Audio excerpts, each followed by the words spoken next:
mundo em que vivemos vem sofrendo grandes transformações. Por isso somos estimulados a buscar novos desafios. E superá-los é uma questão de sobrevivência. É preciso estar atento a essas mudanças. Começa agora mais uma aula da Faculdade Batista Brasileira. Muito mais ensino.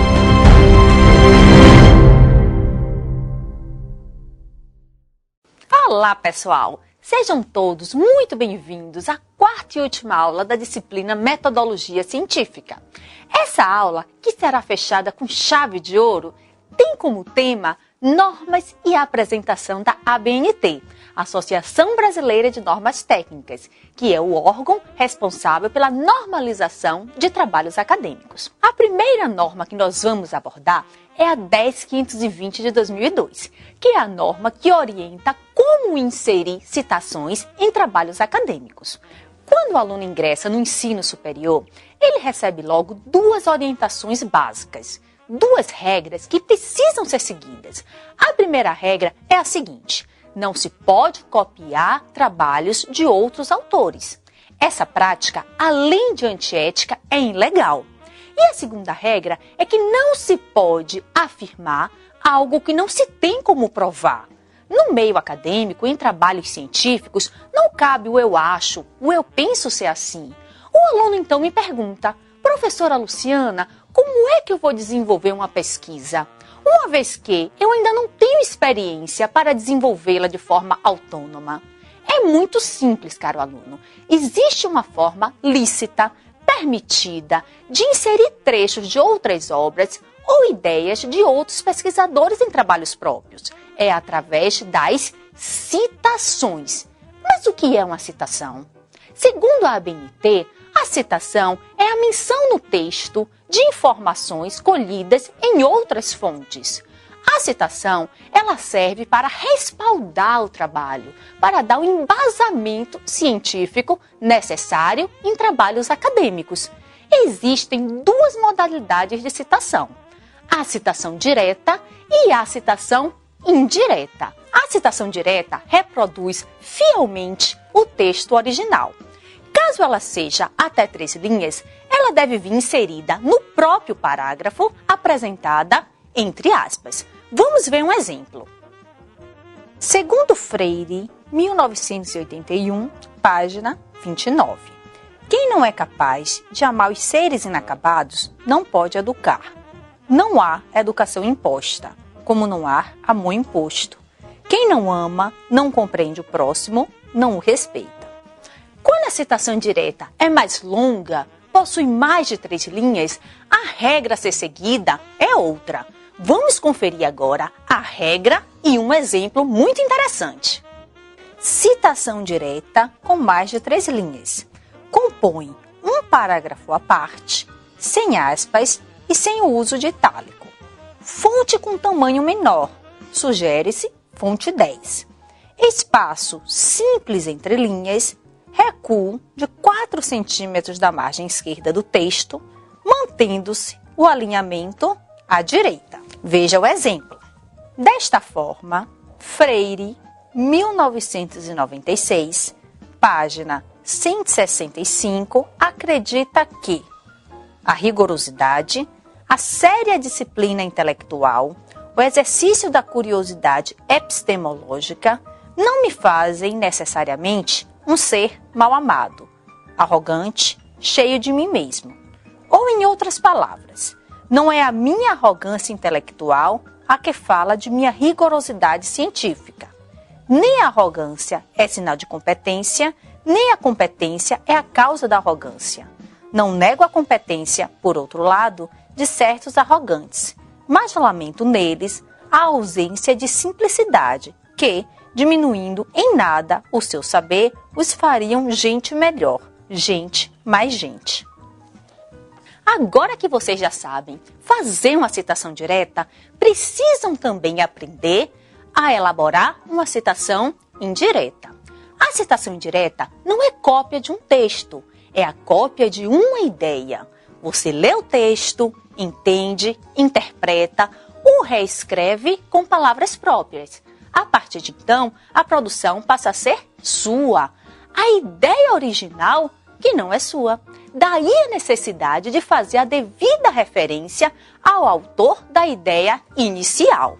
É preciso também tomar cuidado para que não ocorra erros de interpretação e a ideia do autor acaba sendo deturpada. Esse é um ponto que merece muita atenção.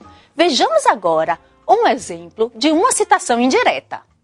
Citação indireta. De uma boa comunicação dependem não apenas a aprendizagem, como também o respeito mútuo e a cooperação, a emissão, transmissão e recepção de informação, entretanto, é apenas uma das funções da comunicação entre professor e aluno. Bordernarve, Pereira, 2002. A indicação da fonte de citação é realizada pelo sistema autor-data, onde se inicia sempre pelo último sobrenome do autor, seguido do ano em que a obra foi publicada e o número da página. No caso das citações indiretas, não consta o número da página, até mesmo porque a informação poderá estar diluída ao longo do texto e não em uma página específica. Todo documento citado deverá constar no item referência. A NBR 6023 de 2002, ela sinaliza, orienta como essas referências devem ser feitas. E nós precisamos ficar atentos, porque existe uma forma correta de se fazer. Nós vamos começar abordando alguns exemplos. Os exemplos que provavelmente vão ser aqueles que vocês vão utilizar com a maior frequência. Vamos começar pelo exemplo clássico, o básico, o mais utilizado. Um livro, um autor. Vamos ver a regra e um exemplo. Regra. Autor, sempre o último sobrenome, seguido da primeira letra do primeiro nome. Título. Deve ser sempre colocado em destaque. Local de publicação. Editora, data de publicação, número de páginas ou volume. Bandeira, vírgula, a ponto. Indicadores de desempenho, instrumentos à produtividade organizacional. Rio de Janeiro, Quality Market, 2009, 171 páginas. Quando os autores forem 2 ou 3, os nomes devem ser separados por ponto e vírgula. E quando tivermos um livro com vários autores, com mais de 3 autores, como deverá ser feita a referência, professora Luciana? É muito simples. Existe também uma regra específica para esse tipo de situação. E é isso que nós vamos conferir agora. A regra e o exemplo. Regra. Quando os autores forem mais de 3, indica-se apenas o primeiro, acrescentando-se a expressão latina et al. Exemplo, Silva, vírgula, EM, et al. Estatística para os cursos de Economia, Administração e Ciências Contábeis. Segunda edição, São Paulo, Atlas, 1996.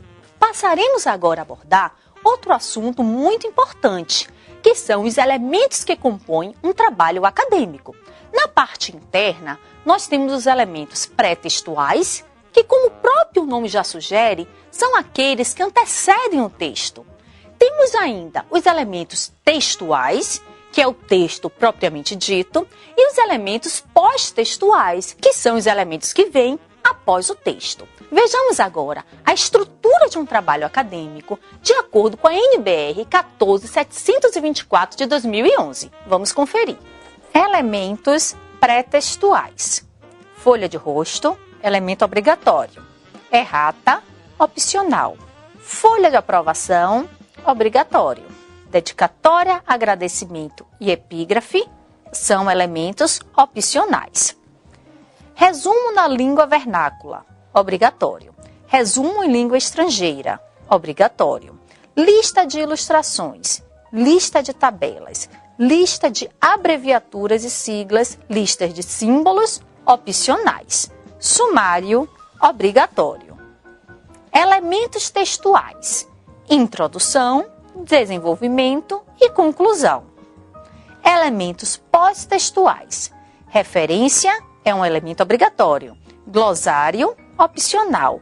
Apêndice índice e anexo opcionais e índice também. Como vocês puderam perceber, os apêndices e anexos são elementos opcionais. No entanto, existe uma diferença importante entre eles. A diferença reside no fato de que os apêndices são documentos que são elaborados pelo próprio autor, como, por exemplo, um questionário, um roteiro de entrevista. Já os anexos são documentos que não são elaborados pelo autor, porém que servem para fundamentar o trabalho, para complementar uma ilustração, como, por exemplo, uma lei ou um decreto. Enfim, pessoal, a nossa quarta aula, ela está chegando ao fim.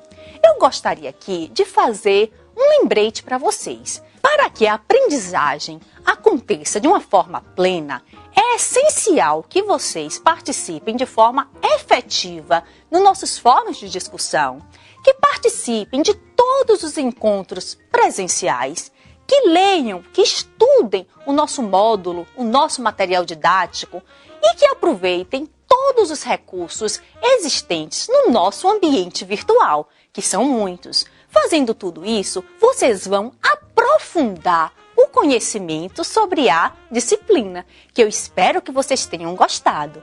Para mim foi uma satisfação muito grande ser professora de vocês. Eu deixo aqui o meu forte abraço, o meu desejo de boa sorte e eu vou convidar nesse momento a professora Ariadnes para que ela possa também se despedir de vocês. Muito obrigada!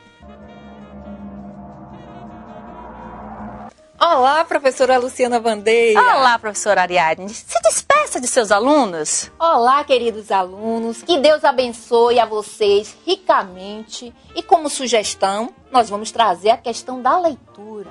Continuamente, vocês devem estar lendo revista, jornais, pesquisando na internet, fazendo também, professora, revisão daquilo tudo que foi dado, das disciplinas anteriores, tirando dúvidas também. De fato, a aprendizagem é um processo contínuo e aqui foi apenas o início. Muito obrigada também, professora Ariadnes. Um forte abraço para todos e até a próxima oportunidade. Um forte abraço para todos. Até logo.